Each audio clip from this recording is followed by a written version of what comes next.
Estamos ao vivo. Tivemos alguns problemas técnicos. Assim, né? Não é nossa especialidade resolver problemas técnicos. Então, a gente apanha bastante para dar tudo certo. E eu quero pedir desculpa a todos, especialmente ao Diego, que é o nosso palestrante hoje, essa tensão inicial. E agradecer, né, todos que já estão aí esperando, tá, para a gente ouvir. E é um prazer, irmão, receber de novo aqui o professor Diego. Não é nossa especialidade.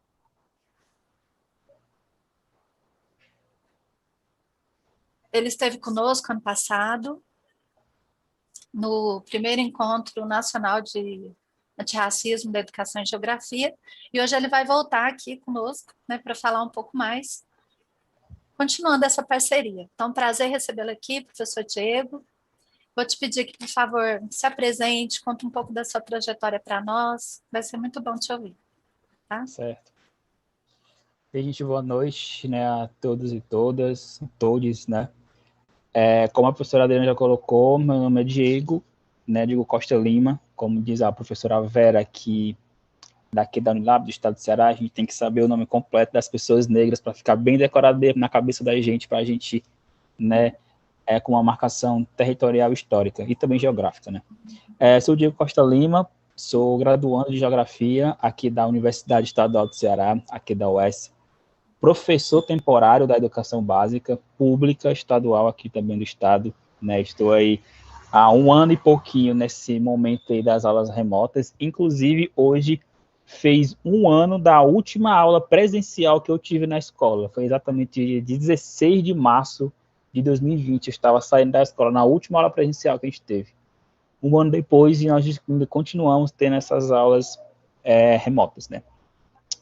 E aí eu sou Diego, graduando aqui da UES, faço essas pesquisas dentro da área de geografia, nessas relações étnico-raciais, né? Tento articular algumas coisas como ensino de geografia, educação geográfica, educação do campo, né? Só que a minha pesquisa, ela se encaminha mais no sentido de entender territórios negros dentro da cidade de Fortaleza. Então, eu pesquiso territórios negros, bairros negros dentro da cidade aqui, né, de Fortaleza. Então, essa é um pouco da minha trajetória até o momento, né? Então, eu já posso aqui, acho que compartilhar a tela, né? Isso, agora deu certo. Muito bom. Pronto. Tá, F5. A gente dá início aqui.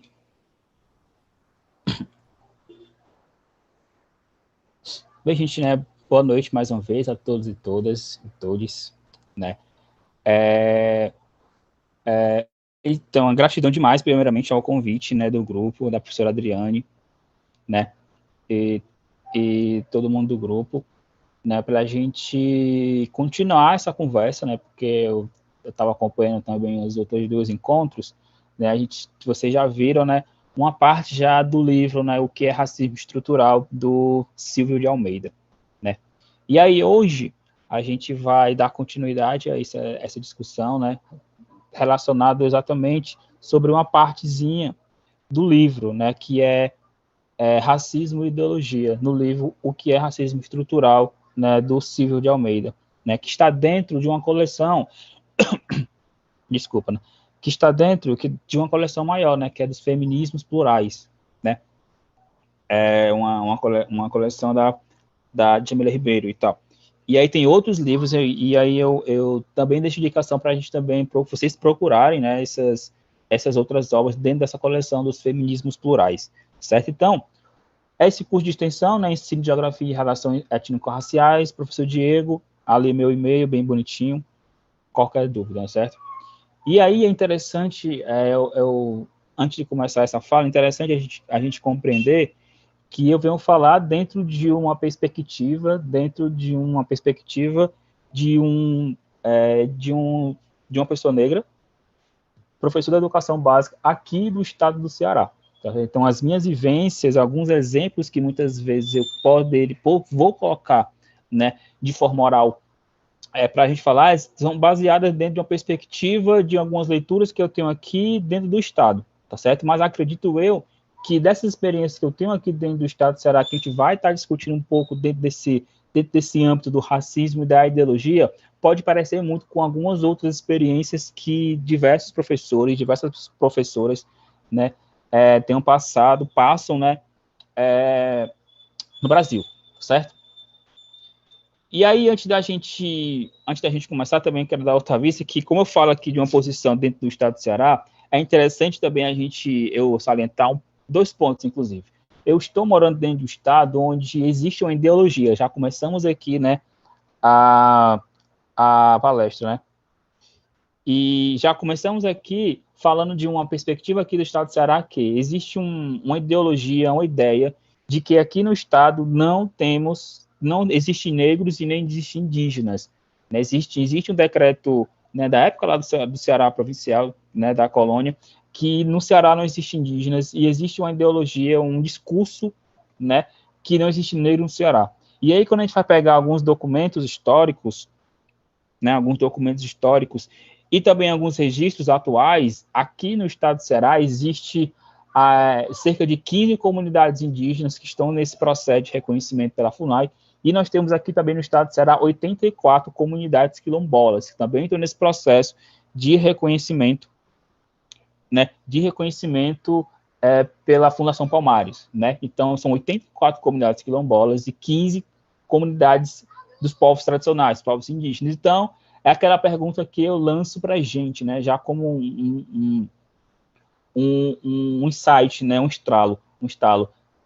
Se nós temos 84 comunidades quilombolas, né? Por que não existe negros no Ceará? Por que não existe indígena no Ceará? Por que tem esse discurso, né? E tudo mais. E aí, para a gente adentrar dentro do livro, é legal, né? Adentrar dentro do livro, para a gente começar esse diálogo, né, dentro do livro Racismo e Ideologia, dentro do livro Racismo Estrutural, do Silvio de Almeida, a gente coloca aqui, ele vai dividindo algumas coisinhas, e a gente começa como naturalizamos o racismo, certo? E aí, essa apresentação, pessoal, eu fiz uma espécie de um fichamento para a gente ir dialogando, né, para vocês irem comentando, e também, ao final da minha apresentação, para a gente ir lançando perguntas, né, questionamentos e também comentários. Então, o Silvio de Almeida, ele já começa falando o quê?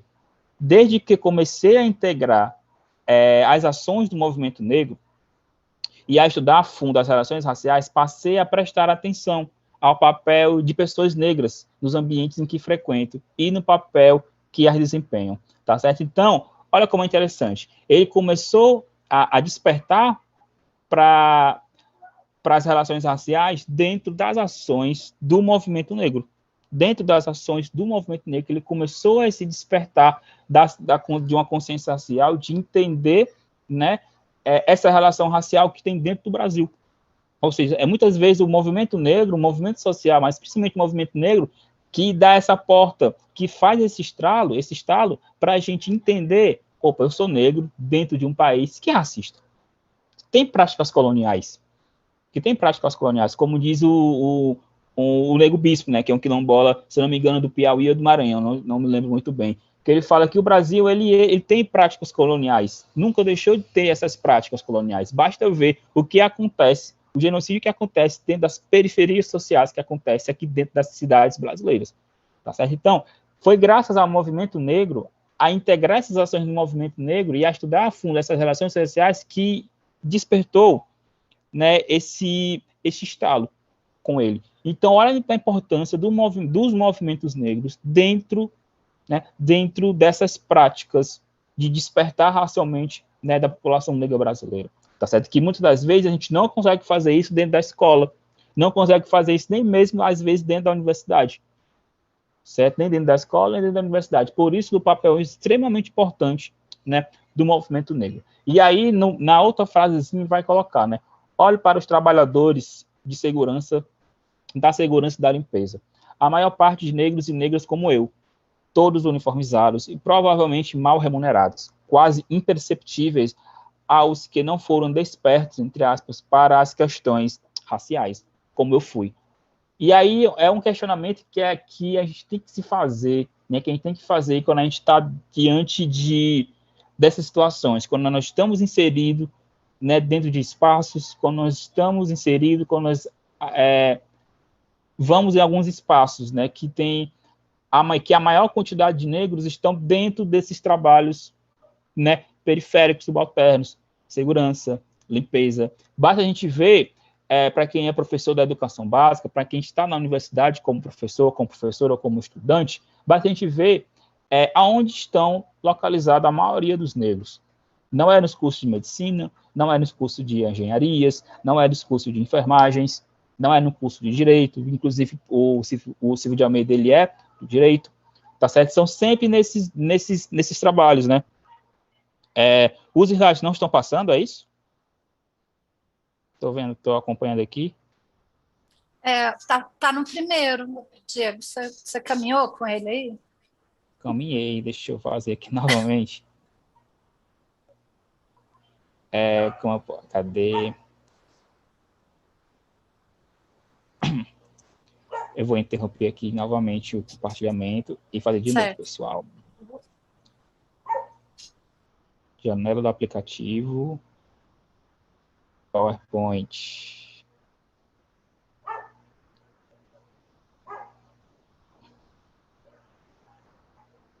Aí agora apareceu. Diego, se tiver jeito, sua câmera ficar aberta para a gente ver seu rosto.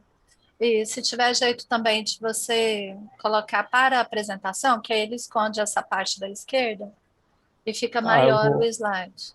Se for possível, né? Se não for, tranquilo. Tranquilo.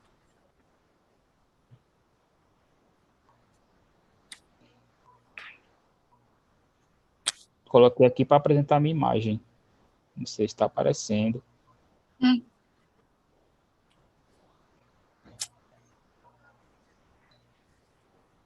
Bom.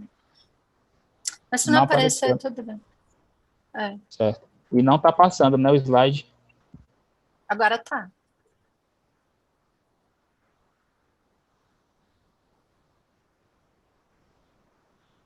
Imprevisto da tecnologia, galera. Mais importante a gente ouvir, tá? Porque eu estou aqui no começo. Voltei para o começo. Ok. Agora eu estou te vendo. Porque eu também estou acompanhando aqui no YouTube, né? Para ver se está tudo ok. E aí eu percebi aqui que está meio coisado. Vai aparecer agora.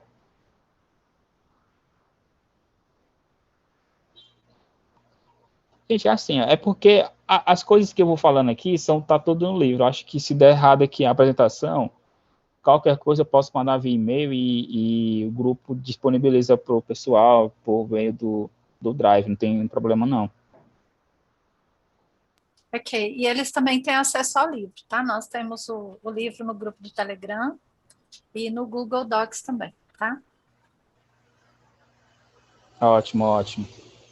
Vou tentar aqui mais uma vez.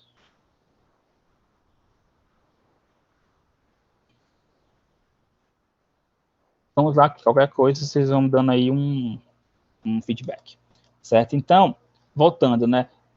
Para a gente perceber da onde estão esses trabalhadores, né? Essa população negra, né? Não estão em alguns determinados cursos, certo? Mas sim dentro desses outros empregos, né? E tudo mais. A gente vai ver essa galera dentro da escola ou dentro da universidade sendo seguranças, né?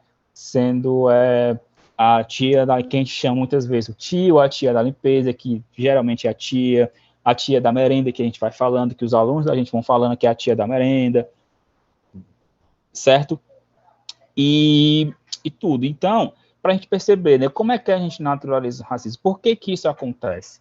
Né? Que são debates que a gente também tem que introduzir, colocar, tem que tensionar dentro dos espaços, né, fazer essa tentativa dentro dos espaços da onde a gente se encontra. No caso, dentro da universidade, dentro da escola. E aí o Silvio de Almeida vai colocando também outras características, né, que como ele é do direito, a gente vai sempre se indagando com algumas coisas, e aí sempre a gente vai se indagando com algumas coisinhas, como, por exemplo, quando nós estamos nos nossos cursos superiores, né, pessoas negras, vai colocando, né, pessoas negras são menos aptas para a vida acadêmica e para a advocacia. Pessoas negras, como todas as outras pessoas, são afetadas por suas escolhas individuais e sua condição racial. nada tem a ver com a situação socioeconômica. Pessoas negras, por fatores históricos, têm menos acesso à educação e, por isso, estão alocadas em trabalhos menos qualificados, os quais, consequentemente, são mal remunerados. Pessoas negras estão sob o domínio de uma supremacia branca, politicamente construída, e que está presente em todos os espaços de poder e de prestígio social. Isso tudo na página 39. Então, eu destaco aqui esse terceiro parágrafo, né, que é pessoas negras, por fatores históricos, têm menos acesso à educação, né, e por isso estão alocadas em trabalhos menos qualificados. Ou seja, como nós, pessoas negras, temos menos acesso à educação, e isso, né, o próprio professor Andrelino Campos, que eu vou mostrar uma citação dele, vai falar também desse processo, né, de formação socioespacial das cidades, das grandes metrópoles brasileiras, como ele vai exemplificar precisamente a cidade do Rio de Janeiro, desse espaço criminalizado. Ou seja, esse não acesso esse acesso menor à educação, ela vai desde o período imperial, né? Desde o período imperial e tudo mais, que a gente não vai ter menos acesso à educação, consequentemente a gente vai estar alocado em trabalhos menos qualificados, bem menos qualificados. Por isso que muitas das vezes, quando a gente vai entrar dentro da universidade, principalmente eu, quando eu entrei em 2015, foi um pequeno choque para mim de realidade, porque a gente eu entrei no curso de Geografia de Licenciatura, que é noturno, né, de 40 pessoas, ficou apenas 6, 40 pessoas da turma original de 2015, ficou apenas 6, né, e tudo mais, e dessas 6, a maioria são negras, certo? Mas só que essa maioria negra tem que mover mundos e fundos, né, para a gente conseguir se manter dentro né, da universidade, tá certo? Então, e outra coisa também que eu destaco é esse quarto parágrafo, né, da página 39 ainda. Pessoas negras estão sob o domínio de uma supremacia branca politicamente construída, que está presente em todos os espaços de poder e de prestígio social. E também eu adiciono aqui mais um fator, nos espaços também de escrita, porque tem uma pesquisadora aqui do Estado, que é a Yasmin Rodrigues, né, que ela vai falar que dentro desse discurso da negação da existência, que não existe negros no Ceará, tem um lugar social dessa escrita. Existe uma cor de uma pessoa que está escrevendo sobre aquilo, para dizer que não existe negro no Ceará, que não existe indígena no Ceará. Tá certo? Então, tudo isso tem um poder de prestígio social, né? De prestígio social e também de escrita, né? E tudo. E aí, ele vai colocar também na página 39. Nesse começo do livro, pessoal, é interessante porque ele vai jogando, vai colocando para a gente várias informações, né? Muitas informações para a gente ficar, meu Deus, não é que ele está falando realmente o que acontece na minha rua, na minha escola, na minha universidade, no trabalho que eu estou, e ele vai colocar dentro daquelas observações, né? A primeira é abertamente racista, pois imprime uma espécie de inferioridade natural, né, às pessoas negras. E a segunda é veladamente racista, e afirma ainda que, indiretamente, que pessoas negras são culpadas por suas próprias mazelas. Certo? Olha só como é interessante. Como é interessante isso aqui, a segunda, principalmente, que é velada e racista. Porque vai afirmando, indiretamente, que nós, pessoas negras, somos culpadas pelas nossas mazelas. Se a maioria da população carcerária do Brasil é negra, a culpa é da população negra. Se a gente não tem acesso à educação, a culpa é da população negra.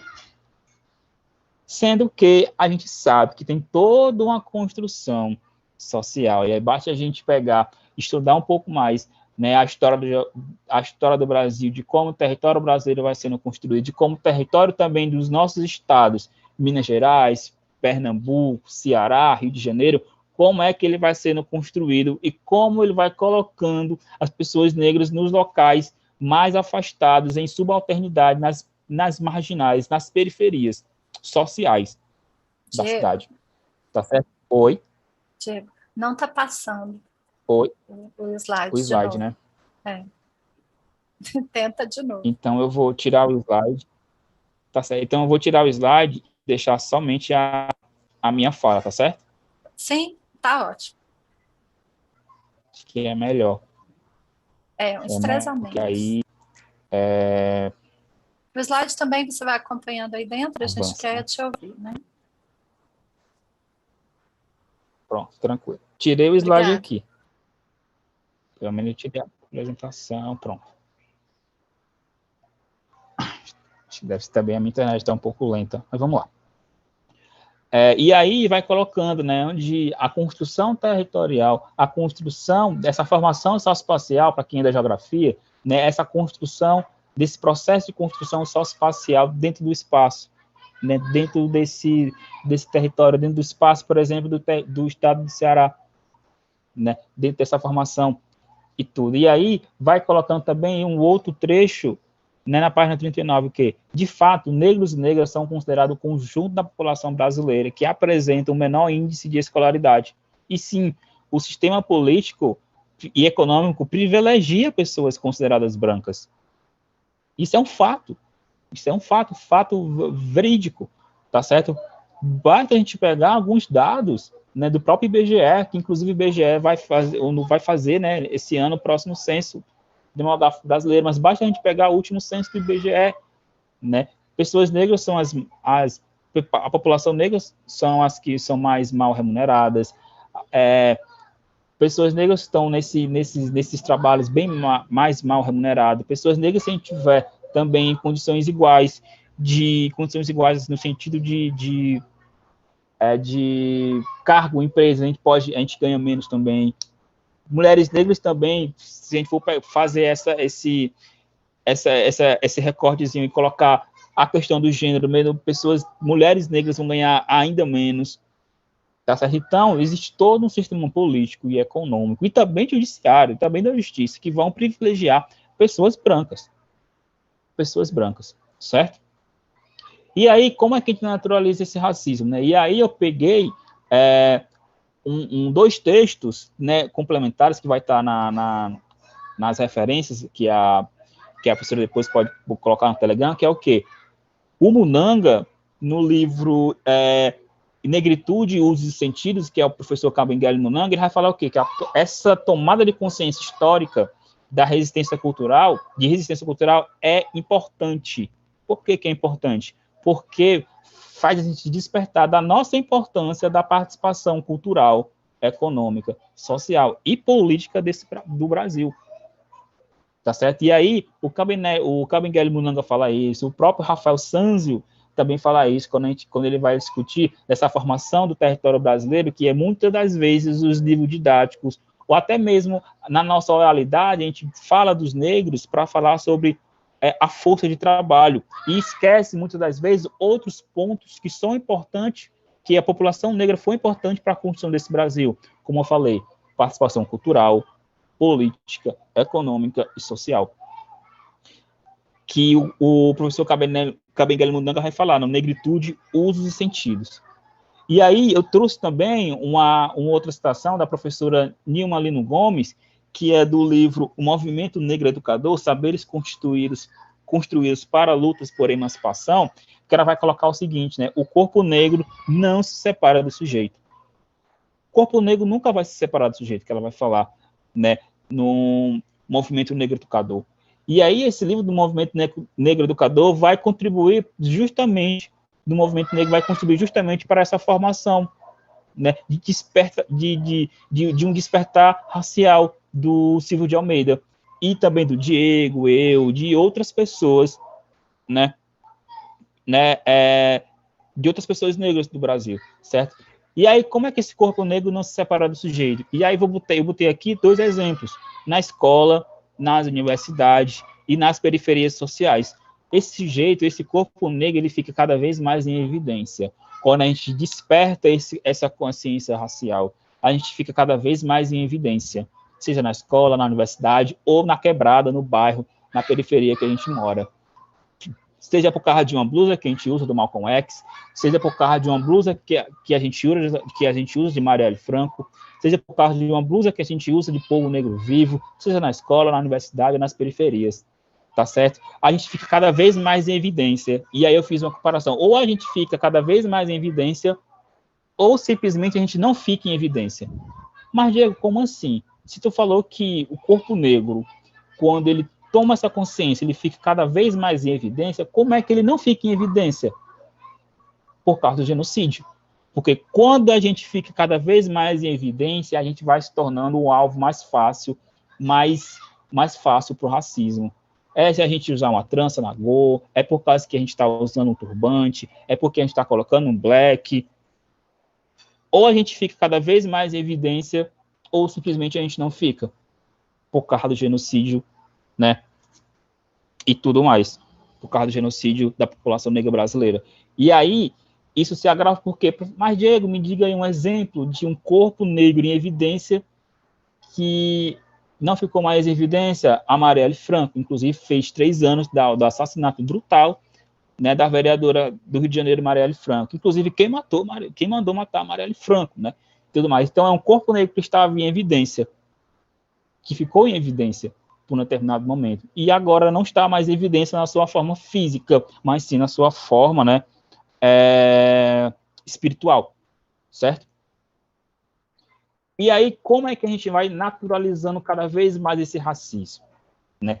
São coisas, são evidências que temos no nosso cotidiano, como eu já falei para vocês, né? Na escola, na universidade, na rua, no trabalho, mas também na mídia. E aí o Silvio de Almeida, na página 40, ele vai colocar o seguinte: mesmo hoje, quando as teorias racistas estão desmoralizadas nos meios acadêmicos e nos currículos intelectuais que as gastaram, na cultura popular ainda é possível ouvir sobre a inaptidão dos negros em certas tarefas que exigem preparo intelectual, senso de estratégia ou autoconfiança, como professor, médico, advogado, goleiro, técnico de futebol ou, no caso, um administrador.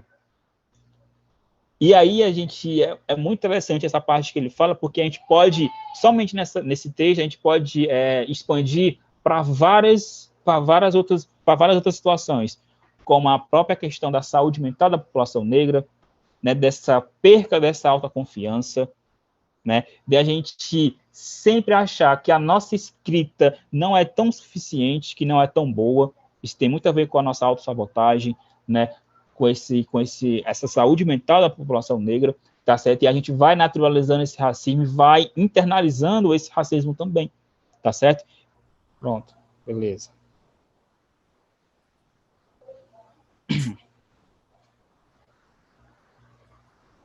Vamos lá. Gente, vamos lá.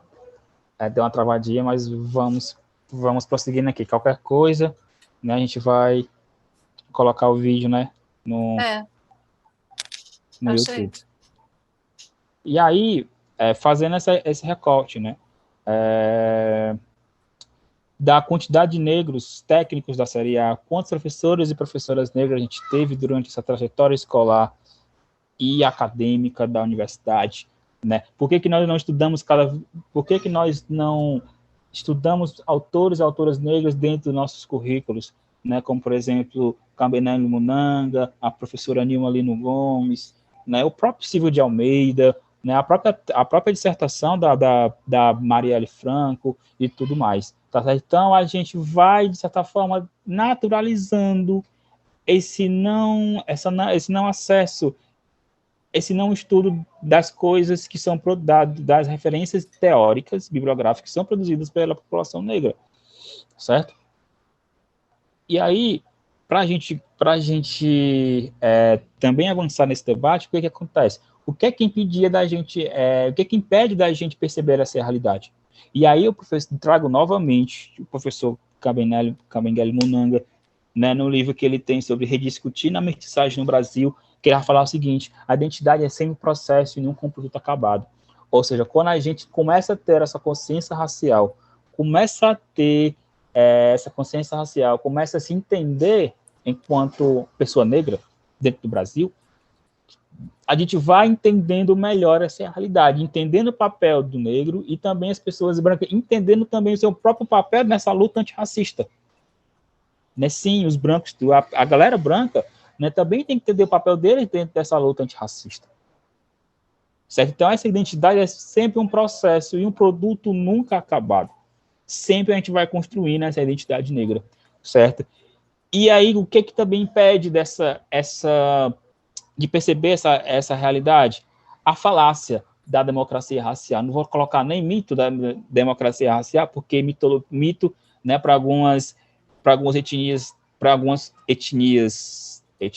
algumas comunidades, né, lá do continente africano, mito tem uma questão bem ancestral para eles. Então, eu vou colocar aqui falácia da democracia racial, que vai dizer que brancos, negros, indígenas vivem no país harmônico, sem qualquer tipo de tensão racial entre esses três povos, né? E a gente sabe muito bem que não é bem assim. Basta a gente pegar de 2018, vou pegar só o recorte de 2018 para cá, a quantidade de povos originários, de indígenas, né, que foram assassinados em suas comunidades, defendendo o seu próprio território, né? Esse genocídio da população negra que acontece cada vez, todo ano, dentro das periferias sociais das cidades brasileiras, tá certo?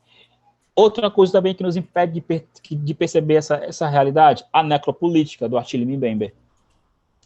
A necropolítica afeta diretamente também que impede da gente perceber essa realidade. Por quê?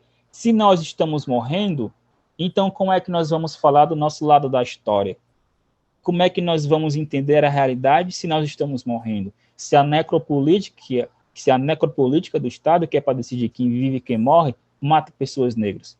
Então, como é que nós vamos entender essa realidade?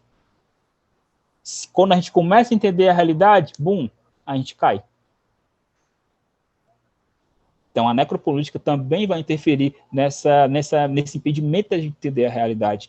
E aí, outra coisa que eu falei na fala anteriormente, que a escrita também vai impedir.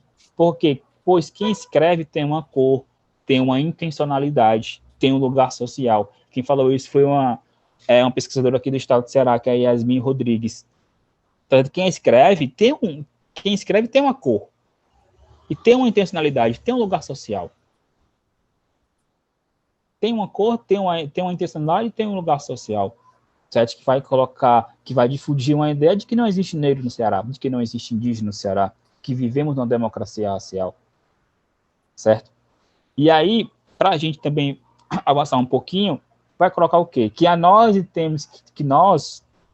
temos que entender esse racismo enquanto processo histórico e político. E é também um processo de construção de subjetividades de indivíduos cujas consciências e afetos estão, em algum modo, conectados às suas práticas sociais. Né? Como assim? Né? Ajudar a produzir essas ideias, essas práticas sociais, ajudam a produzir um sistema que forneça uma explicação racional para essa desigualdade racial. Construir sujeitos cujos sentimentos não estejam profundamente abalados diante da discriminação e da violência racial, que consideram normal e natural quando haja no mundo brancos e não brancos. Ou seja, acha natural quando a gente vê um corpo negro pintado de preto e vermelho, como diz o BK, né? E nem é jogo do Flamengo.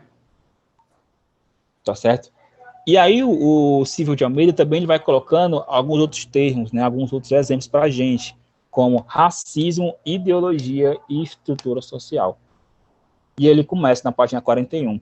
O racismo constitui todo um complexo imaginário social que a todo momento é reforçado pelos meios de comunicação, pela indústria cultural e pelo sistema educacional. E aí ele continua na página 42. A escola reforça todas as percepções ao apresentar um mundo em que os negros e negras não têm muitas contribuições importantes para a história, literatura, ciências e afins, resumindo-se a comemorar a própria libertação graças à vontade de brancos conscientes. Olha só como é extremamente problemático a gente estar dentro de estruturas educacionais, como a escola e como a universidade, e muitas das vezes a gente lê textos que falam justamente sobre isso. Né, que a gente não tem uma participação da história do Brasil, que a gente não produz literatura, que a gente não produz ciência, que a gente não produz pesquisa. Né? Ora, se a gente não produz literatura, não produz ciência, não produz pesquisa, então o que é que a Lélia Gonzalez fez? O que é que a Conceição Evaristo está fazendo?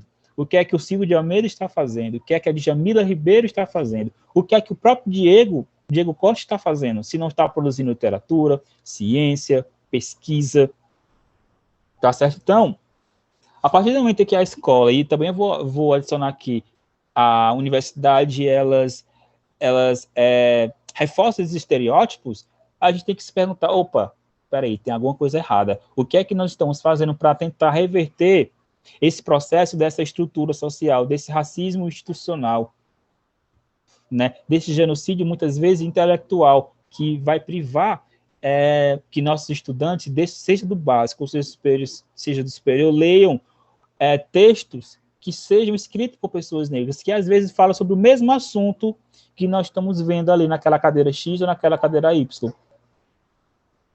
Certo? Então, a escola, ela reforça um pouco isso, né? E nós temos que entender a nossa intencionalidade e também entender que nós temos que tensionar para que haja esse debate, para que o que a Lei 10.000 e a Lei 11.000, né, que vai falar sobre a inclusão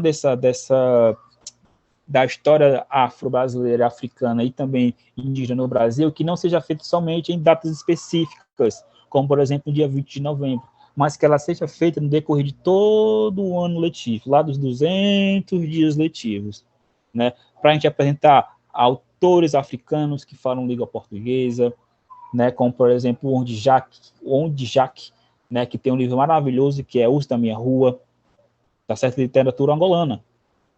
Tá certo? Que vamos apresentar a Conceição Evaristo, Lélia Gonzalez, a própria Djamila Ribeiro, Silvio de Almeida, para os nossos estudantes, seja do básico ou seja do superior. Certo? Vamos quebrar esse estereótipo que a gente tem que só comemorar a libertação, graças à bondade dos brancos conscientes. Certo? E aí, outra coisa também que ele coloca, que eu já falei, que é o quê? Como é que a gente é representado nos filmes e nas novelas brasileiras. Né? E aí vem dessa construção, né, tanto ideológica e também de estrutura social, como, por exemplo, essa situação aqui do próprio Silvio de Almeida na página 42. O imaginário em torno do negro criminoso representado nas novelas e nos meios de comunicação não poderia se sustentar sem um sistema de justiça seletivo, sem uma criminalização da pobreza e sem a chamada guerra às drogas, que na realidade é uma guerra contra os pobres, particularmente contra as populações negras. Porque se você não é contra, você não é uma guerra contra os pobres, né? É uma guerra especificamente mais direcionada ao que? Às populações negras. Então, quando a gente assiste um filme brasileiro, um filme pegando mais no cinema nacional, né? Na produção audiovisual nacional, quando a gente assiste um filme brasileiro, quando está assistindo uma novela, então basta a gente perceber de onde é que estão esses papéis dessas pessoas negras. Né? E aí eu vi uma postagem muito legal no Instagram que vai colocando alguns papéis de pessoas negras, né, dentro de novela, que sempre é o marginal, é o relaxado, é o preguiçoso, é o mulherengo, tá certo? Olha só esse imaginário que vai sendo construído dentro da população negra, falando do homem negro. E da mulher negra, quais são os papéis que são distribuídos dentro desse audiovisual brasileiro? É a empregada, né? Muitas vezes, sei lá, pode ser de outros papéis e tudo mais. Então, olha só o imaginário que vai sendo construído dentro dessa população negra, que alimenta o nosso ideário, o ideário popular. Mesmo que a gente, dentro das universidades, produza conhecimento, e produza teorias, produza pesquisa que vá contra, né, um ideário racista, mas a mídia, né, vai construindo esse personagem a partir do meio do audiovisual, que vai colocando sendo traficante, tudo mais coisas afins que a gente vê, inclusive nas novelas que passam nos canais que nós temos acesso. Tá certo? Então, isso tudo é uma ideologia. E aí, o próprio Silvio de Almeida, ele vai colocar, né, que a ideologia, portanto, é uma representação da realidade material, das relações concretas, mas a representação, a relação de que temos com essas relações concretas, ou seja, essa representação da realidade material. A ideologia é uma prática. O racismo é uma ideologia. O significado das práticas discriminatórias, pessoal, pelas quais o racismo se realiza, é dado pela ideologia. Nossa relação com a vida social é mediada pela ideologia, ou seja, pelo imaginário que é produzido pelos meios de comunicação, pelo sistema educacional, pelo sistema de justiça, em consonância com a realidade. Como assim? Se nós pegássemos o livro do ensino fundamental, seja do sétimo, seja do oitavo, ou seja do nono ano, a gente vê que o conteúdo sobre África, livro de geografia, o conteúdo sobre África geralmente está no final do livro. Por que está no final do livro? Porque casa, né? Tem a consciência negra. Vamos falar sobre África no período da consciência negra, no final do livro didático. Perceba também que como é retratado comunidades quilombolas, quando a gente vai falar sobre o espaço agrário brasileiro, principalmente no livro de geografia, do ensino fundamental e do ensino médio. Muitas das vezes é um parágrafo para falar sobre comunidades quilombolas. Tá certo? Como é representado a história, a parte da história brasileira, do Brasil colônia, do período escravocrata brasileiro, como é que é representado os negros?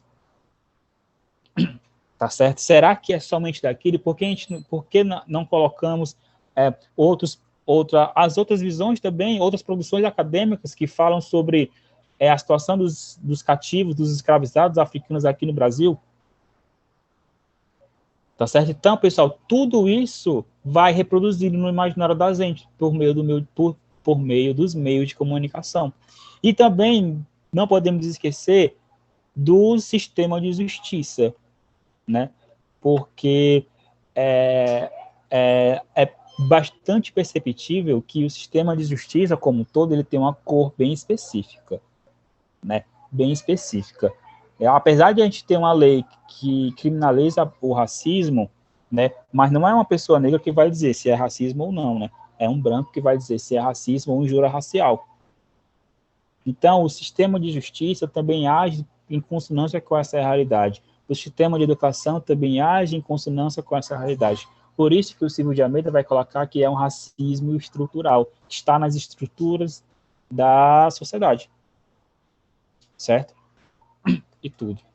E aí, dentro dessa estrutura social, né? Mulheres negras são consideradas pouco capazes, porque existe todo um sistema econômico, político e judiciário que perpetua essa condição de subalternidade, mantendo-as com baixos salários, fora dos espaços de decisão e exposta a todo tipo de violência. Ou seja, tem uma estrutura social que vai colocar essas mulheres negras no mais baixo papel dentro da camada social do Brasil. Certo? E aí, para a gente explicar toda essa estrutura social, para a gente tentar entender de onde é que vem toda essa estrutura social, dessa estrutura, eu vou falar do professor Andrino Campos, do livro que ele tem, que é sobre do Quilombo à Favela, a produção do espaço criminalizado do Rio de Janeiro, que ele vai falar o seguinte, né, a violência que graça o tecido socioespacial urbano de algumas metrópoles brasileiras tem como uma de suas origens a estrutura fundiária estabelecida desde o período imperial. Ou seja, pessoal, desde o início, desde o período imperial, que essa estrutura social, essa estrutura racista vai sendo construída. Olha só a quantidade de tempo, esse processo todo para fazer, para a gente chegar hoje, em 2021. Tá certo? Toda essa estrutura social, o André vai falar justamente sobre isso, desde a lei de terra, da lei áurea e tudo mais, que vai colocando as populações negras cada vez mais dentro das periferias sociais, sem acesso à educação, ou com acesso mínimo, pouquíssimo, né, na educação, certo?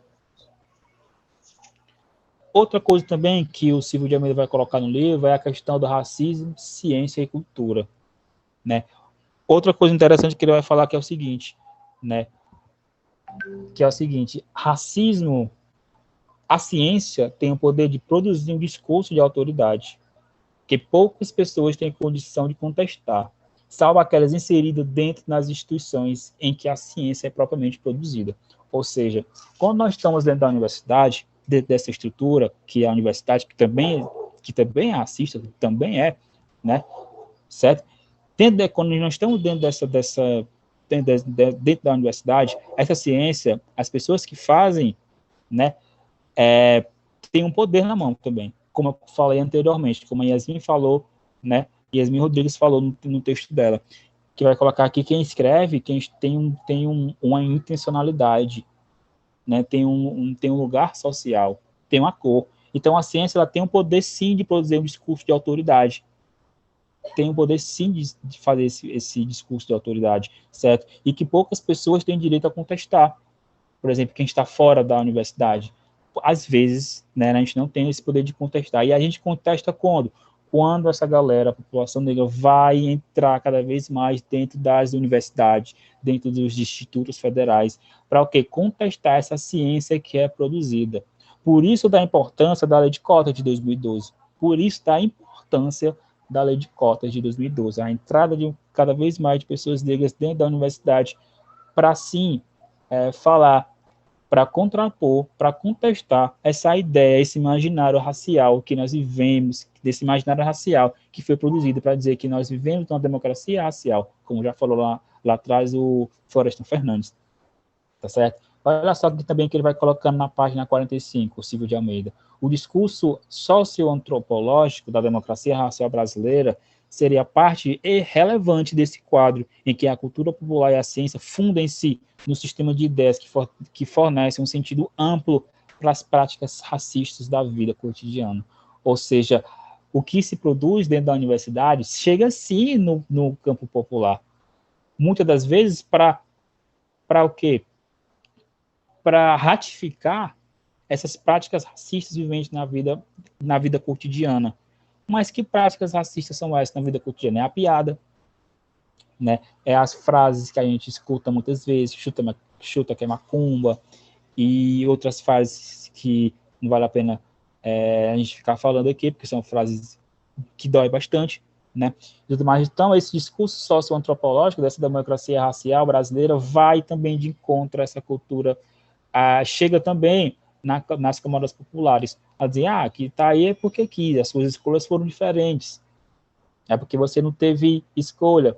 Mas como é que nós vamos ter escolhas para de fato entrar, sei lá, a entrar dentro da universidade, a fazer um curso de Direito e Medicina, até de Geografia para ser professor, se existe uma estrutura que nos impede de entrar, tá certo? E aí, que nos impede de entrar porque nós somos alvo, existe a necropolítica que mata a gente e tudo mais, tá certo? E aí também ele vai colocar um outro tema, já partindo para o encerramento da minha apresentação, que ele vai colocar o seguinte: e branco tem raça? E ele vai colocar já na página 47, né? A supremacia branca pode ser definida como a dominação exercida pelas pessoas brancas em diversos âmbitos da vida social. Essa dominação resulta de um sistema em que o seu próprio modo de funcionamento atribui vantagens e privilégios políticos, econômicos e afetivos a pessoas brancas. Por que é que nós temos que falar sempre da saúde mental das mulheres negras, né, que se sentem muitas das vezes solitárias, da solidão da mulher negra, essa palavra da solidão da mulher negra, que vai falar a Bell Hooks, vai falar, a Conceição Avaístas também vai falar, a própria doutora Maria Carolina de Jesus também vai falar, né, nos seus textos também, tá certo? Então, pessoas brancas têm uma supremacia definida por essa dominação, né, dessa vida social. Privilégios políticos, basta a gente ver quem estão nas câmaras municipais, estaduais, quem são nossos senadores, deputados, vereadores, prefeitos, presidentes, ministros, qual é a cor dessa galera, desse povo. Eles têm privilégios políticos, eles têm privilégios econômicos, privilégios afetivos, certo? E aí o Silvio de Almeida também vai colocar na página 48 que a supremacia branca é uma forma de hegemonia, ou seja, uma forma de dominação que é exercida não apenas pelo exercício bruto do poder, né? Porque tem esse exercício bruto do poder, tá certo? Pela pura força, mas também pelo estabelecimento de mediação entre a formação de consensos ideológicos, ou seja, a partir das ideias, certo? Que se produz ciência, do que se produz dentro da universidade, ou seja, pessoas brancas têm esse privilégio de fazer esse exercício bruto de hegemonia, tanto através da força quanto através das ideias. Esse apagamento vem de duas formas, da força bruta e das ideias. Nós temos esse epistemicídio que alguns pesquisadores negros vão colocar, né, dentro das universidades. E aí, partindo para a finalização da minha fala, na última parte do livro do Silvio de Almeida, ele vai colocar sobre a meritocracia, né, que eu acho que aí daria um debate também para mais 50 minutos de fala, ou 40, não sei. Ele vai falar o seguinte, né, no Brasil, a negação do racismo e a ideologia da democracia racial sustentam-se pelo discurso da meritocracia. Se não há racismo, a culpa pela própria condição é das pessoas negras, que eventualmente não fizeram tudo o que estava ao seu alcance. Em um país tão desigual quanto o Brasil, a meritocracia avaliza a desigualdade, a miséria e a violência, pois dificulta a tomada de posições políticas afetivas contra a discriminação racial, especialmente por parte do poder estatal. No contexto brasileiro, o discurso da meritocracia é altamente racista, uma vez que promove uma conformação ideológica dos indivíduos devido à desigualdade racial. Como assim, né? Como assim essa meritocracia é racista também, né? Porque basta a gente fazer aquele famoso, que todo mundo já sabe, o jogo dos privilégios. Se a gente colocar na linha reta pessoas negras, pessoas brancas vão ter mais acesso a chegar na chegada, no final do jogo da vida, do que pessoas negras. Certo? Como já falei, e o Silvio de Almeida coloca perfeitamente nesse livro, nesse tópico, né, do racismo e ideologia, nós temos menos acesso à educação, certo? Tem outra coleção, que é o encarceramento em massa, que vai colocar que nós somos maioria da população carcerária, tá certo? Entre os anos de 97 e 2017, tem uma pesquisa, que inclusive é do Ministério da Saúde, depois eu posso até passar o linkzinho para vocês, né, que vai falar que a porcentagem de jovens negros que foram mortos por arma de fogo cresceu 428% em 20 anos, de 97 a 2017, enquanto de jovens brancos subiu 102%.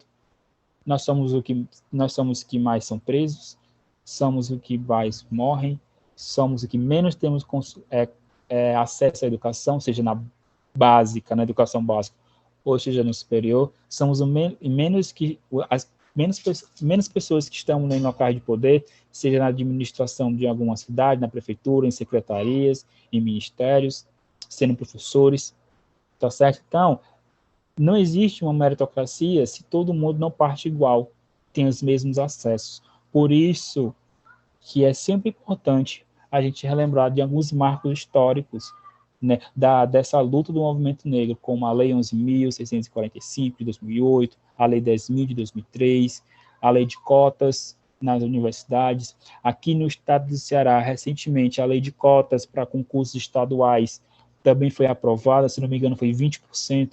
Então, são conquistas desse movimento negro que o Silvio de Almeida colocou lá no comecinho, que foi graças, né, a integrar nessas ações do movimento negro e a estudar a fundo as relações raciais, que ele passou a prestar atenção ao número de pessoas negras que frequentam e que papel desempenham, né?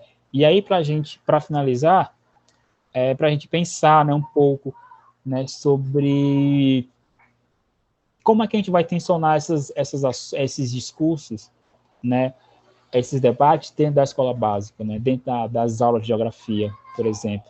Né, como é que a gente vai tensionar? A gente tem que tensionar. A gente tem que usar as leis que tem a nosso favor, a 10.000, a 11.000, tá certo?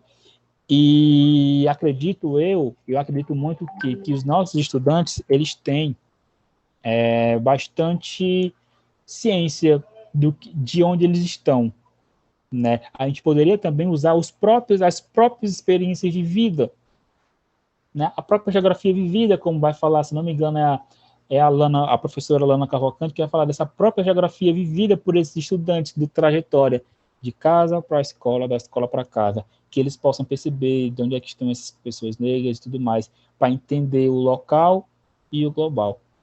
Tá certo? Então, acho que a gente tem sim que fazer esse tensionamento dentro do currículo da educação básica, esse tensionamento dentro do currículo da educação superior, para a gente quebrar nessa lógica dessa ideologia, né, racista que tem na sociedade. E é mais ou menos isso que eu tinha para passar para vocês. E é isso. Valeu, muito obrigado. E é isso, professora. Ai, Diego, a noite hoje foi cheia de emoções.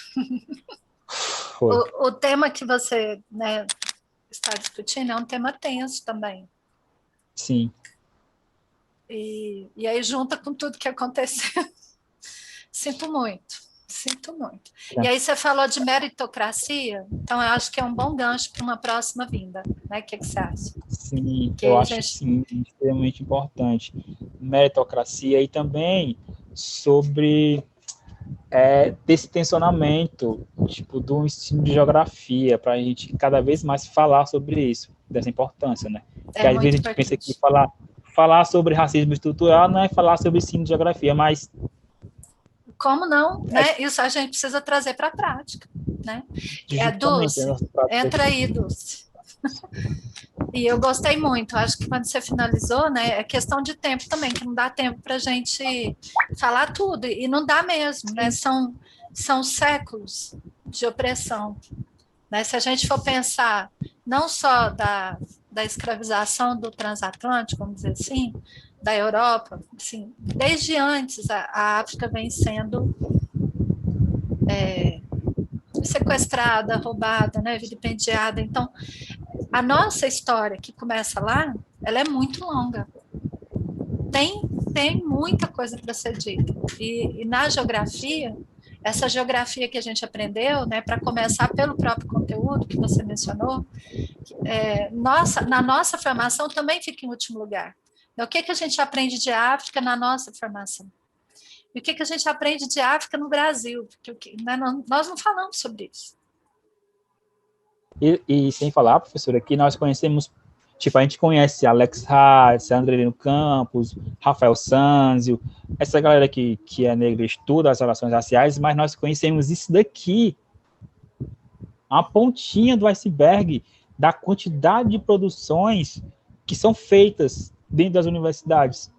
Né? Eu estou num grupo no WhatsApp, de um grupo no WhatsApp da rede de pesquisadores negros de geografia no Brasil, e tem para lá de 250 pessoas do Brasil inteiro. Pois é, E muito tipo, bom. pois é, e aí a gente acha que eu estou fazendo isso por mim mesmo. Tem algumas pessoas que acham que a gente fazer pessoas negras pesquisarem sobre assuntos relacionados à raça são pesquisas pessoais. Sim, é uma pesquisa pessoal minha, mas percebamos que 54% da população brasileira é negra. Então, não é uma pesquisa pessoal do Diego.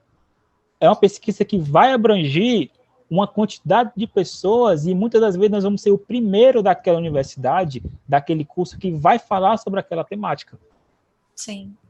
E não tem problema nenhum se fosse só a contribuição pessoal. Porque quando a gente pensa na pesquisa, a gente tem a contribuição pessoal, é o pesquisador aprendendo a pesquisar, se fazendo pesquisador, contribuindo também, mas começa em nós.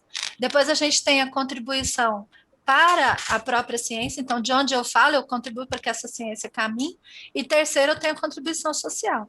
Então, nem sempre a gente vai ter os 3 itens numa pesquisa. Às vezes mas o importante é que tivesse os 3 para começar por nós. O que adianta eu fazer uma pesquisa e não mudar nada na minha vida?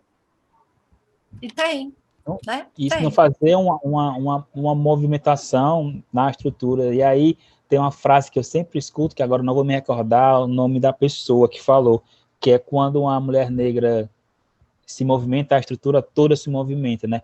E é justamente isso, quando pessoas negras fazem pesquisa sobre pessoas negras, a estrutura toda se movimenta. Todo se movimenta, tanto para bem, para abrir espaço para outras pessoas terem essa pessoa negra como referência. Olha, se ele pesquisou, também posso. Como também para mal, entre aspas, das pessoas ficarem quietas e se perguntando, mas por que o Diego vai falar de bairros negros, do bairro em que ele mora, uma pesquisa totalmente das trajetórias que ele vive. Mas, gente, é isso, a pesquisa, como a professora Adriana colocou, parte de um assunto pessoal. Você não vai falar uma coisa que você não tem a menor relação. Você não vai falar sobre, sei lá, uma coisa bem aleatória que que está longe do seu convívio, você tem que falar de uma coisa que está próxima a você, que você tem um mínimo de interesse pessoal, primeiramente, e depois você vai abrangindo, né? E tal. E eu acredito que todas as pesquisas, todas as pesquisas que eu vi até agora, assim, de pessoas negras que falaram sobre raça, etnia e gênero, tem uma contribuição social relevantíssima. E aí é aquela coisa, né? É complicado para falar sobre essas temáticas, porque são temáticas que tensionam mesmo, e ainda mais nesse processo, nesse período brasileiro, da história do Brasil, nesse período da história econômica, política e social do Brasil, é extremamente necessário a gente falar sobre, que sim, quem fala sobre isso são marcados, viram referências, né? E sim, nós também temos medo de falar sobre essas tensões nesse período político, econômico, social que tem no Brasil hoje. Porque nada impede do Diego virar um Marielle Franco, de uma outra pessoa negra virar um Marielle Franco, de ser brutalmente assassinada porque fala, ou porque pesquisa, né? É tenso. Dulce, você quer falar, querida? Porque eu dou vontade de falar um monte de coisa contigo, né? A gente vai conversar, né? Mas vamos lá, Dulce. Diego só fala por excelente, viu? Excelente. O Ciro de Almeida também, ele é muito bom, né? Ele escreve assim, de uma forma que te envolve, vai falando. Eu achei muito interessante. Aí tem uma parte que ele, quando ele está falando de racismo e ciência, e ele toca, né, que é bem atual também esse livro, mas ele vai falar de uma coisa que é tão importante que nós estamos, né, batendo nessa tecla a respeito da ciência. E ele é tão interessante que ele fala, eu entendi mais ou menos, eu gostaria que você também entendeu mais ou menos isso, que a ciência foi um pouco omissa nessa questão de discussão sobre o racismo estrutural, porque ele fala assim, que a ciência ela tem o poder de produzir um discurso de autoridade, né? Então, talvez ela não discutiu isso muito. E aí, assim, a gente associando a nossa atualidade hoje, que a ciência foi sendo negada, essa confusão da ciência sendo negada hoje, morre 2.340 pessoas, talvez se, né, não tivesse negado tanto a ciência. Então, eu entendi que ele fala assim, que a própria ciência, em relação ao racismo, ela foi omissa, porque talvez se ela tivesse produzido algo mais... Porque ela tem autoridade, né? Ela tem autoridade. Então, assim, eu queria... você também entendeu, assim. Sim. A própria ciência tem essa autoridade, né, de criar e recriar. E aí, como eu falei da importância dessa lei de cotas, né, porque tem uma pesquisadora, que é a Yasmin Rodrigues, depois eu posso até também passar o PDF do trabalho que ela fez, da dissertação de mestrado, que é muito boa, ela é da história, mas tem uma contribuição riquíssima para a da geografia, para entender um pouco desse lugar social de fala, né, de quem fala, da intencionalidade, né, da importância dessa lei de cotas, porque quem cria pesquisa, quem está nesse poder, nesse status social, tem esse poder na mão, tá certo? E aí, essa lei de cotas vai fazer com que pessoas negras entrem cada vez mais na universidade e façam esse contraponto. Porque... E aí tem um texto, que agora não vou me recordar também da autora, que é a nigeriana, eu acho, que ela vai falar do problema de uma única versão da história. Às vezes, nós só lemos uma única versão da história, que é uma pesquisadora negra, que agora não lembro como é o nome dela. Mas nós não paramos para ler a outra versão da história. Eu já li em alguns livros que a gente conta que a história dos vencedores, né? A história dos vencedores é a história dos perdedores. A população negra não perdeu. Nós estamos em uma constante luta desde 1500, desde que tiraram a gente lá de África, os meus ancestrais lá de África, colocaram aqui no Brasil para serem escravizados. A gente não perdeu. A gente está em uma constante luta e resistência para dentro do Brasil, né? E aí, outras coisas também que a gente tem observado muito, e aí uma experiência que eu tive recentemente dentro da aula de formação cidadã que eu dou na escola, é que que a gente foi falar sobre o dia 8 de março, a gente foi introduzir a questão das mulheres negras, e aí teve um rapaz, um jovem, estudante, que falou que a gente deturpa muito o conceito de racismo no Brasil. Aí eu perguntei assim para o menino, mas como assim, macho? A gente deturpa muito o conceito de racismo no Brasil. Não, é porque racismo é uma coisa geral. Não, calma, você está fazendo aqui colocações erradas. Então, e da importância também de ter professores negros dentro das escolas, dentro das universidades, porque eu não sou muito fã da palavra representatividade, que eu acho que é bastante problemático para a gente, né, para pessoas negras. Mas sempre tem um porém, que quando um adolescente que é negro, que às vezes não tem uma perspectiva de entrar numa universidade, porque tem a sua história de vida, mas quando vê o Diego, né, ou a Luê, ou a Ana Flávia, dentro de uma universidade, fazendo fala e mostrando a vivência, se torna, sim, uma referência. Se torna-se uma referência. Não estou dizendo que Thais Araújo, Lázaro Ramos, Djonga, essa galera não seja referência. Com certeza são. Mas Diego, Anas Flávias, essa galera, toda essa galera também que está no micro, também são, às vezes, são até mais importantes do que, né, essa galera que estão na mídia como um todo, que parece, às vezes, inalcançável para um menino de 15 anos que está no segundo ano do ensino médio. Por exemplo, não tem uma perspectiva de entrar na ciência, em psicologia, mas ano passado eu levei uma psicóloga negra. Aí ele, vale, agora eu posso entrar na psicologia. Olha só que legal, tem uma psicóloga negra, tem um médico negro, entendeu? Então é importante a gente entender, fazer esse despertar, como o Silvio de Almeida colocou, a importância desse movimento negro, para despertar para essas relações raciais, e que às vezes a gente não faz na escola, na universidade, porque às vezes o tempo não deixa, e a própria estrutura engessada não deixa a gente fazer essas práticas. Mas daí que existe a importância dos movimentos negros, das práticas fora desses lugares institucionais de educação, escolas, universidades, praças, associações comunitárias, eventos igual a esses, abertos na internet, que são importantes porque, às vezes, é o estralo, como eu falo para os meninos, é o estalo do Thanos que precisou para aquela menina, para aquele menino despertar racialmente.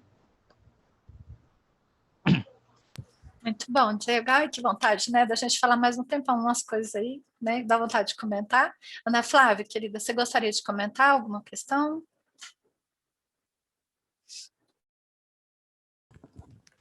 Oi, Diego, parabéns pela palestra. Toda terça-feira aprendendo mais. E essa questão também da representação dos negros no livro didático, eu fiz meu trabalho de conclusão de curso sobre 2 coleções e também analisei as imagens, o discurso do livro e vi que, sim, falta ainda muita coisa. E também a questão, eu trabalhei, fiz umas pesquisas sobre também a literatura negra, há ainda a representação do negro de forma subalterna, agora que ainda começou a ter os autores negros falando, mostrando, trazendo autoestima da criança negra.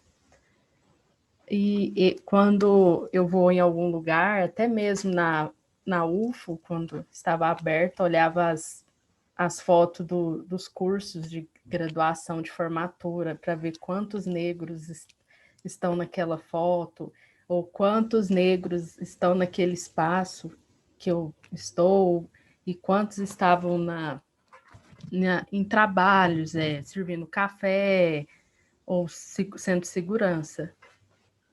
É isso, e parabenizar para a sua apresentação e sua pesquisa. Obrigado. E interessante que você falou sobre o livro didático, né? E como é legal que na universidade eu pesquisei acho que um semestre da minha vida sobre a situação dos negros nos livros didáticos, né? Inclusive, seria a minha pesquisa de TCC, mas eu fui vendo outras coisas e acabei chegando nessa. E aí, a gente percebe como é problemático, né? Claro, o livro didático avançou demais e é extremamente importante, mas precisamos avançar ainda mais. Inclusive, nesse novo ensino médio, novo PNLD, que eu estava... essa semana passada foi semana para a gente escolher os projetos cidadãos, se eu não estou enganado, projetos integradores das escolas, né? E aí, tinha alguns livros que não tem a palavra gênero, não tem a palavra racismo, não tem a palavra gênero e nem tem a palavra racismo. Colocam racismo como um preconceito, junto com todos os outros preconceitos. Só tinham 2 livros que falava justamente que tinha a palavra racismo. E os outros livros trabalhavam rap. Olha só a loucura. Trabalhava hip hop, islã, periferia, mas não falava o nome racismo. Meu Deus do céu, como assim? Olha, em que mundo a gente entrou? Em que mundo a gente entrou? Foi uma guerra para a gente colocar a palavra racismo dentro do livro didático e aí tirar a palavra racismo do livro didático. Graças a todos os orixás que os professores da escola escolheram os livros que tinham essa temática, né? Racismo, povos... Não, só tinha um livro, pessoal, que falava sobre comunidades indígenas. Somente um livro que falava sobre comunidades indígenas. De 11 livros que eu peguei, somente um falava sobre comunidades indígenas. E foi justamente esse também que foi aprovado pela escola. Olha só a situação que nós estamos, né? E tal, que a Ana Flávia falou, e que também a gente vai pesquisar algumas coisas, e aí a gente acaba também vendo dentro da graduação muitos textos, e aí a gente acaba analisando livros didáticos. E aí muitos professores falam, mas eu não tenho como aplicar a lei 10.000, a lei 11.000, porque eu não sei, gente. Tem uma cartilha, até tinha uma cartilha no MEC que explicava como é que você colocava a lei em prática. E aí trazendo uma frase da professora Socorro Pimenta, que é para você da gente ser um professor pesquisador. Não adianta só a gente pegar o livro ou pegar aqui, a gente já sabe, e colocar para os meninos. A gente tem que pesquisar, abrir o YouTube e ver o que está sendo produzido. Sim. O que os meninos sabem, né? E é muito isso. Bom, eu vou ter que entrar aqui por causa do tempo, né? Não dá mais tempo dos outros colegas comentarem. Ai. Aqui, né, o pessoal, Ana Flávia está falando, tem gente que nem falou que sabia, né? Tem gente que falou que nem sabia que existia a lei 10.639 de 2003. Então, a gente ainda tem muito chão, né, para percorrer. A gente precisa realmente desses esforços. Eu gostei, né, do Diego falando da importância dos eventos, da importância né, dessas atividades. A gente incentivar o professor a participar. Às vezes ele vem incentivado pelo certificado, mas isso é importante, porque o professor também precisa se sentir valorizado naquele momento que ele se dedica a fazer né, um evento, um curso, alguma coisa que, para além do esforço que ele já faz, né, lecionando o dia todo. Eu quero agradecer ao Diego, tá, por estar conosco de novo. Vamos combinar uma outra fala, né, puxando essa questão do racismo estrutural e da meritocracia, e aí a gente pode ir caminhando, trazendo isso para a geografia, que é uma coisa importante. Sim. Né? Diego está conosco na organização do próximo evento antirracismo, da Educação e Geografia, então nós vamos ter a oportunidade aí de estar com ele outras vezes. Tá? Peço desculpa, né, para todo mundo. Esse aqui vai ser um vídeo juntado lá com a outra primeira parte, que foi para o YouTube. As pessoas ficaram com aquela vontade de terminar de te ouvir, né, Diego? Mas a gente vai juntar isso com a edição para que o vídeo vá inteiro depois, tá, ser disponibilizado. Eu quero né, agradecer muito mesmo a paciência e pedir desculpas, porque não sei explicar o que aconteceu, tá? Agradecer, tá? Muito agradecimento mesmo. Eu que agradeço o convite, né? E eu vi também que na hora que eu estava lá, a galera já colocou algumas temáticas lá que colocariam bastante fogo, e é bom colocar fogo mesmo, né, no debate. E é isso, a gente está no home office, coisas acontecem e a gente faz o possível e vamos indo, né, pesquisando, caminhando e sendo reflexivo com as coisas. E, por favor, galera, não vão para o meio da rua, não. Peçam vacina. Sim, Né? vacina. Por favor, né? Então, até breve, Diego. Tudo de bom para você. Até logo, grupo. Tchau, Quem está galera. aí, quer fazer o print da última mesa? Quem gostaria de aparecer? Rapidinho. 1, 2, 3. X. O Sampaio quer aparecer. Rosa, Vixe, oi. agora aparece. O povo estava caladinho aqui, né, Diego? Ó, o tanto de gente ouvindo. Então, X. Obrigada. Tá? Tudo de bom, gente. Até breve. Tchau, gente. Até breve.